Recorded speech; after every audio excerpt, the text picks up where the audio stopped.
अस्सलाम वालेकुम, कैसे हैं आप सब। उम्मीद है आप सब खैरियत से होंगे। तो वेलकम करते हैं आप सबको एक और नई वीडियो के साथ, जिसमें मैं आपको बताऊंगा कि एक फ़ास्ट चार्जर को 10 रुपये में कैसे ठीक करते हैं। तो चलते हैं वीडियो की तरफ, और वीडियो की तरफ जाने से पहले वीडियो को लाइक कर दें और चैनल को सब्सक्राइब कर दें, और साथ ही बेल घंटी को प्रेस कर दें ताकि आने वाली हर नई वीडियो का नोटिफिकेशन सबसे पहले आपको मिल सके। तो यहाँ पर मैं आपको एक छोटी सी मिसाल के साथ समझाना चाहूँगा कि जिस चार्जर को हम रिपेयर कर रहे हैं वो फास्ट चार्जर है भी कि नहीं। जैसा कि हमारे पाकिस्तान में मौजूद तरबेला डैम या मंगला डैम की पैदावार 300 मेगावाट होती है।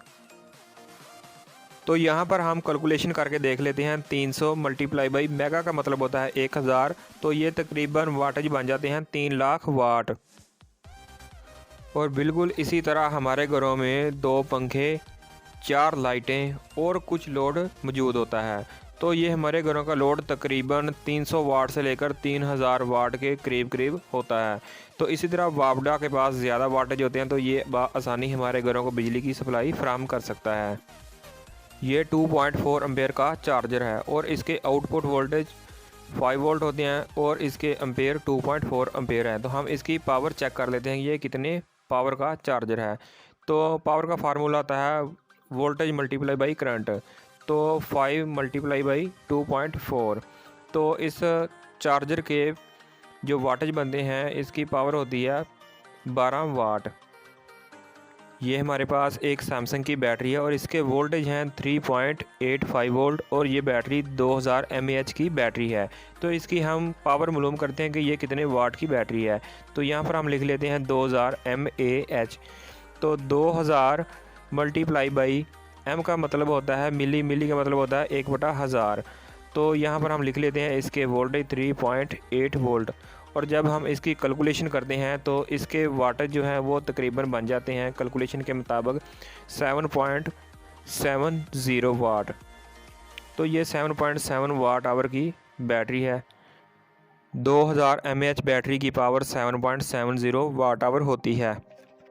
और इसी तरह 2900 mAh बैटरी की पावर 11 वाट आवर कैलकुलेशन के मुताबिक बन जाती है। और इसके अलावा एक्सबो कंपनी की एक बैटरी है, ये 3100 mAh की बैटरी है और इसकी पावर 11.47 वाट आवर बनती है। और इसी के अलावा कैलकुलेशन के मुताबिक एक और बैटरी क्यू मोबाइल की बैटरी 3000 mAh की बैटरी है और ये 11 वाट आवर की बैटरी है। तो इससे साबित होता है कि हमारे चार्जर के वाटेज ज़्यादा हैं और बैटरी के वाटेज कम होते हैं, तो हमारा चार्जर बआसानी इन बैटरियों को चार्ज कर लेता है। तो ये फास्ट तरीन चार्जर होते हैं 2 एम्पेयर, 3 एम्पेयर या इसके अलावा 12 वाट से लेकर 40 वाट के जो चार्जर होते हैं वो फास्ट चार्जर होते हैं।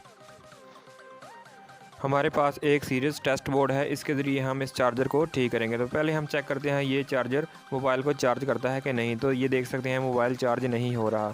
तो इस चार्जर को हम ओपन कर लेते हैं।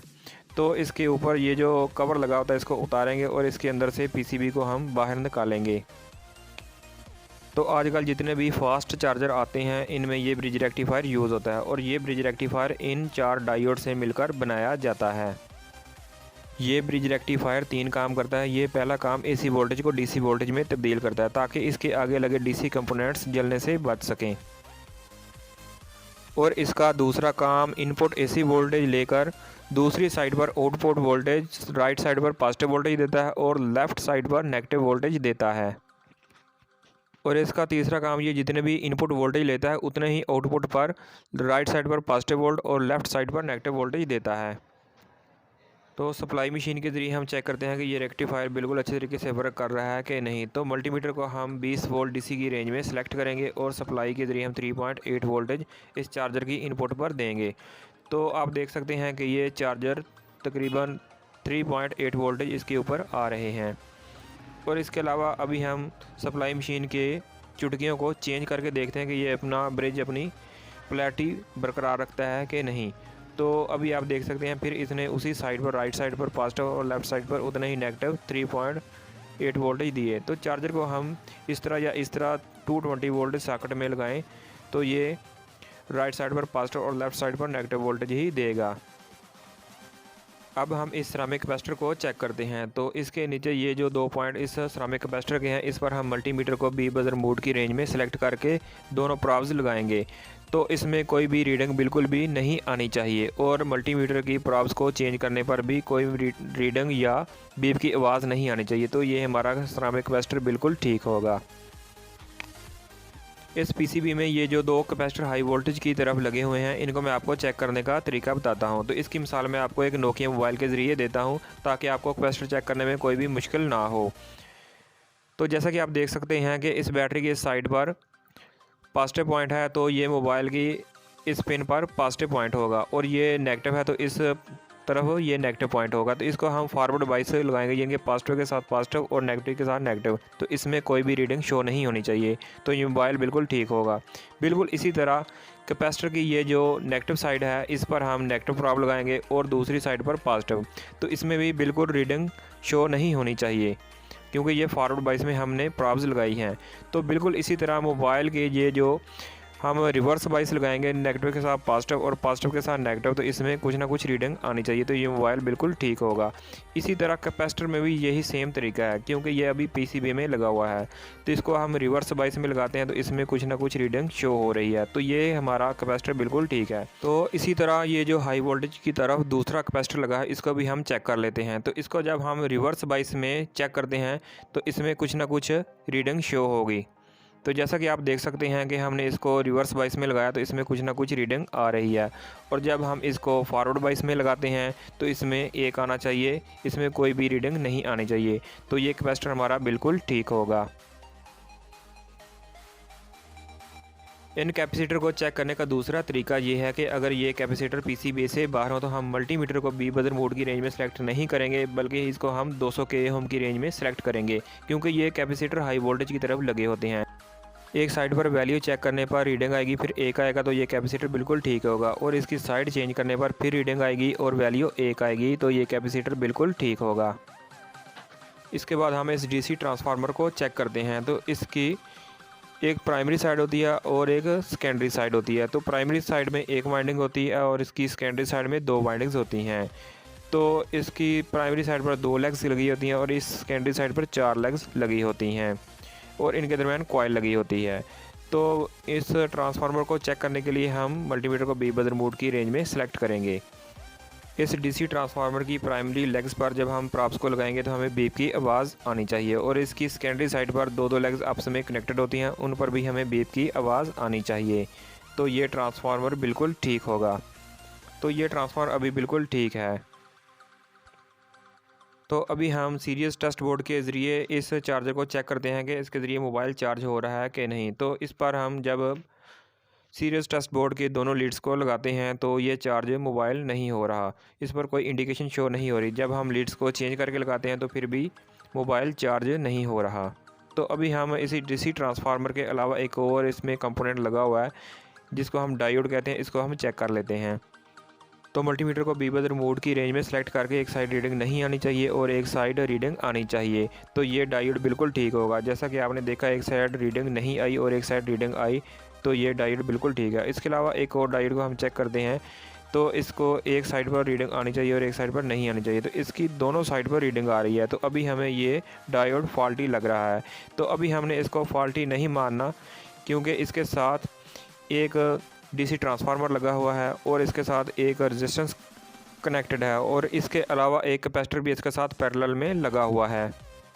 क्योंकि ये कैपेसिटर लो वोल्टेज की तरफ लगा हुआ है, इसलिए हम मल्टीमीटर को बी बज़र मोड की रेंज में सेलेक्ट करेंगे और इसकी दोनों साइड पर रीडिंग चेक करेंगे। तो इसकी एक साइड पर रीडिंग नहीं आनी चाहिए और एक साइड पर रीडिंग आनी चाहिए। तो जैसा कि आप देख रहे हैं इसकी दोनों साइड पर रीडिंग आ रही है, तो इसलिए ये कैपेसिटर शॉर्ट होगा।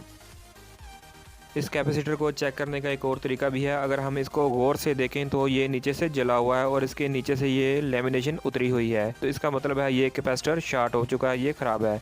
तो अभी हम इस चार्जर की लीड्स को उतारेंगे और कैपेसिटर को चेंज करेंगे। तो कावी की मदद से हम इस पर थोड़ी सी सोल्डरिंग पेस्ट लगाएंगे और इससे ये जो कैपेसिटर है इसको बाहर निकालेंगे। तो जैसा कि आप देख सकते हैं कि ये कैपेसिटर नीचे से जल चुका है और इसके नीचे से ये लेमिनेशन भी उतरी हुई है। तो हमारे पास एक और पीसीबी है जिससे हम इस कैपेसिटर को उतार कर इस्तेमाल कर सकते हैं। तो ये जो जला हुआ कैपेसिटर है इसकी वैल्यू 470 माइक्रोफैरड और 10 वोल्ट है। तो इसी सेम वैल्यू का हमें कैपेसिटर चाहिए होगा। तो इस पीसीबी में सेम इसी वैल्यू का कैपेसिटर लगा हुआ है और इस पर वैल्यू भी मेंशन है जिसकी 470 माइक्रोफैरड वैल्यू और 10 वोल्ट लिखा हुआ है। तो काविये की मदद से हम इस कैपेसिटर को पीसीबी से बाहर निकालेंगे और इसके अलावा इसी सेम वैल्यू का कैपेसिटर हमें मार्केट से 10 से 15 रुपये में मिल जाएगा। मल्टीमीटर को बी बजर मोड की रेंज में सेलेक्ट करेंगे और एक साइड पर इसकी रीडिंग आएगी, फिर वैल्यू 1 आएगी। तो ये कैपेसिटर बिल्कुल ठीक होगा और साइड चेंज करने पर फिर रीडिंग आएगी और वैल्यू 1 आएगी। तो ये कैपेसिटर बिल्कुल ठीक होगा। क्योंकि ये कैपेसिटर लो वोल्टेज की तरफ लगा हुआ है इसलिए हम मल्टीमीटर को सिर्फ बी बजर मोड की रेंज में ही सिलेक्ट करेंगे। अब हम इस नए कैपेसिटर को काविये की मदद से इस पीसीबी में लगा देंगे। तो इसके बाद हम इस चार्जर की लीड्स को दोबारा जहां पर ये कनेक्टेड थी वहां काविये की मदद से इसके दोनों पॉइंट्स को कनेक्ट करेंगे। तो आप देख सकते हैं कि अभी हमने इस लीड को चार्जर पीसीबी पर कनेक्ट कर लिया है। तो अभी हम मोबाइल को चार्जर के साथ कनेक्ट करते हैं और सीरीज टेस्ट बोर्ड के ज़रिए चेक करते हैं कि हमारा चार्जर ठीक हुआ है कि नहीं। तो अभी आप देख सकते हैं कि ये चार्जर बिल्कुल ठीक हो चुका है और हमारा मोबाइल चार्ज हो रहा है और सीरीज टेस्ट बोर्ड की लीड्स को चेंज करने पर भी मोबाइल चार्ज हो रहा है। तो आपको यहाँ पता चल गया होगा कि इसमें ब्रिज रेक्टिफायर किस तरह वर्क करता है। अगर वीडियो पसंद आई तो वीडियो को लाइक कर दें और चैनल को सब्सक्राइब कर दें क्योंकि हम बहुत ही मेहनत से आपके लिए इस तरह की अच्छी वीडियोस बनाते रहते हैं। और साथ ही बेल घंटी को प्रेस कर दें ताकि आने वाली हर नई वीडियो का नोटिफिकेशन सबसे पहले आपको मिल सके। शुक्रिया।